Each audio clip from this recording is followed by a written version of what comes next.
We don't understand information movement and image making as warfare at all. We call this advertising. Actually, Madison Avenue is a major military operation, vastly aggressive, and out to conquer empires, territories within the human heart, the human senses.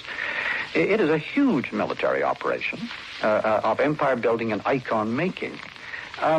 If we had the slightest consciousness of social responsibility, instead of just a sort of a private subconscious, totally inadequate to our technology, we would teach our children in our schools how to protect themselves against media fallout and advertising fallout.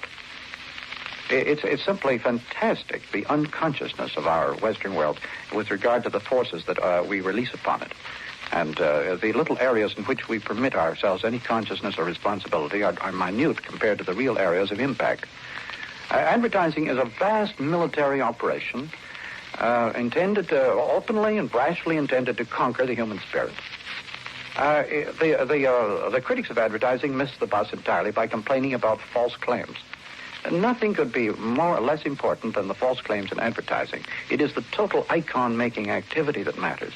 And in the degree that these men are icon makers, these agency men, they certainly have the right to call themselves creative artists.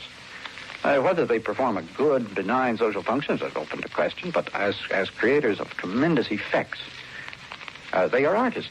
Remember, an artist is primarily concerned with getting your attention, whether he's a poet or a musician. His first wish and hope is to trap your attention. This is the first hope and wish of every advertiser.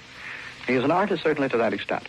He wants to shape your attention, to shape your sensibilities, to create an effect upon you. Whether you believe a word he says, it couldn't matter less to him. He is interested only in effects, and not in changing your opinions or thoughts about anything. And this is also true of a poet. Couldn't care less what you thought or felt about him or anything, as long as he gets his effect across.